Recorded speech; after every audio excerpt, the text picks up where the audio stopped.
Saya baru pulang dari Israel. Saya mau sedikit cerita ya. Indonesia itu hoax-nya luar biasa, Pak Pavel. Oh ya?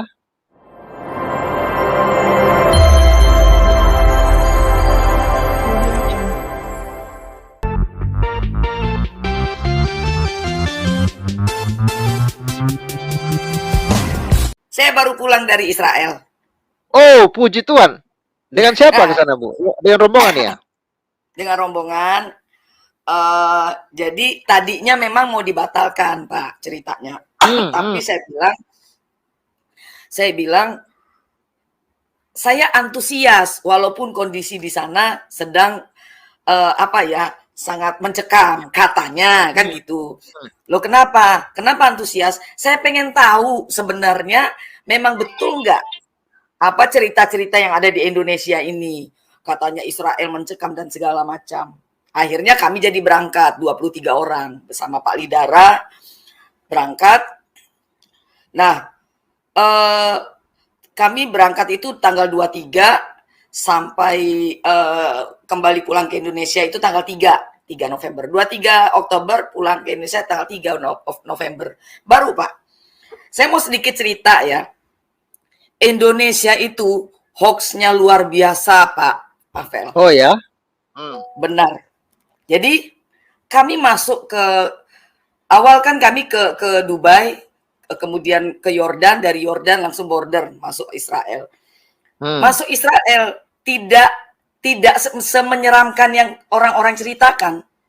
Mereka hmm, orang baik-baik sekali, Pak. Serius. Masuk kami itu nggak lama kok dicek. Terus kami bisa masuk ke Israel, ke Kapernaum, kemudian ke Nazaret.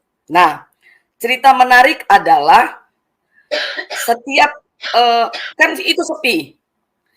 Kenapa sepi? Bukan karena ada perang, Pak. Sepi karena tidak ada wisatawan yang berani masuk. Cuma hmm, 2 rombongan yang berani masuk, Pak, ke Israel.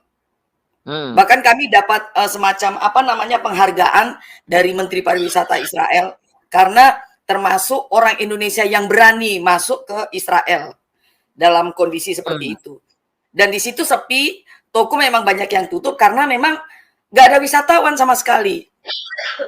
Nah, di situ yang membuat saya tuh kaget adalah mereka tuh hidup berdampingan loh dengan Palestina. Yang jadi sopir bis kami itu orang Palestina dan dia Muslim.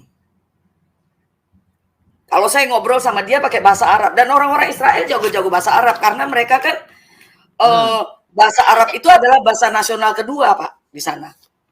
Nah, menariknya lagi ketika kami masuk ke dalam hotel ya, menginap. Itu isinya kebanyakan pengungsi Palestina, Pak. Iya. Ya. Nah, dan mereka tinggal saya ngobrol dengan mereka. Mereka tinggal di situ gratis, nggak bayar makan, tidak bayar tempat tinggal, mereka di situ. Jadi hotel-hotel penuh dengan para pengungsi. Ya, jadi kalau orang cerita bilang Israel kejam, nggak sama sekali. Kalau saya bilang ya Pak Oh. ya, Israel itu lebih toleran daripada orang Indonesia. Hmm. Lebih toleran. Nah, pengungsi kan saya tanya, kok nggak ngungsi ke Yordan yang juga dekat dan negara Islam? Kok nggak ngungsi ke Mesir? Tidak ada yang mau nerima kecuali Israel, bayangin. Hmm. Sebegitu kita orang Indonesia membenci Israel, dialah yang nampung pengungsi-pengungsi itu, Pak. Dan Betul, kami betul. ngobrol juga dengan tentara, tidak semencekam yang diomongkan di media. Kami masuk kemana-mana ke Nazaret, kemudian ke Yerusalem. Itu nggak ada pemeriksaan yang ketat. Kami yang katanya Masjidil Aqsa itu sempat kebakar atau dikepung Israel, itu bohong semua, Pak. Tembok ratapan Al-Aqsa sama Dome of the Rock itu seperti biasa. Aktivitasnya seperti biasa, orang ibadah. Pas kami ke situ kebetulan setelah Sabat.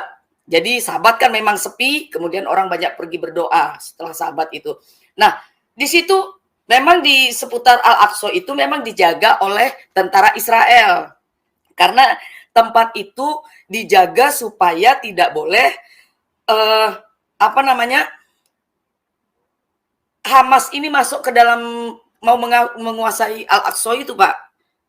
Jadi itu mereka jaga. Tapi menariknya adalah kan ada kayak penjaga masjid gitu-gitu ya, biasa kan. Nah, yang jagain masjid itu mereka tuh ngobrol, ngopi, ngerokok bareng sama tentara-tentara Israel itu. Kayak sudah berteman lama. Satu penjelasan dari Bu Fadila Hafiz. Ya, teman-teman, itulah dia hoax yang diceritakan oleh saudara kita yang baru saja datang dari Israel, dan dia sudah berbagi pengalaman di mana selama ini kita kalau dengarkan yaitu berita yang disebarkan di Indonesia, dan ternyata setelah kita dengarkan cerita dari video ini, ya itu baru kita mengerti kalau banyak sekali hoax ya, yaitu berita tentang Israel. Kita sudah menyaksikan tadi yang sebenarnya mereka baik dan lembut, dan ini cerita nyata karena orangnya langsung ya. Dan ini hal yang luar biasa ya. Saudara kita ini juga tidak takut ya dalam kondisi seperti ini, dan benar-benar juga mereka berani ya, dan ini semua karena pertolongan Tuhan. Jadi itulah teman-teman, mari jangan kita telan semua berita. Jika ada berita tentang Israel yaitu mengatakan mereka kejam dan lain sebagainya, karena belum tentu benar ya. Jadi semoga video ini juga memberkati kita dan membuka pikiran kita, dan mari kita tetap berdoa untuk mereka agar mereka juga segera berdamai, karena inilah menjadi kerinduan kita, karena bagaimanapun kita mau mereka berdamai. Tuhan Yesus memberkati kita semuanya. Shalom.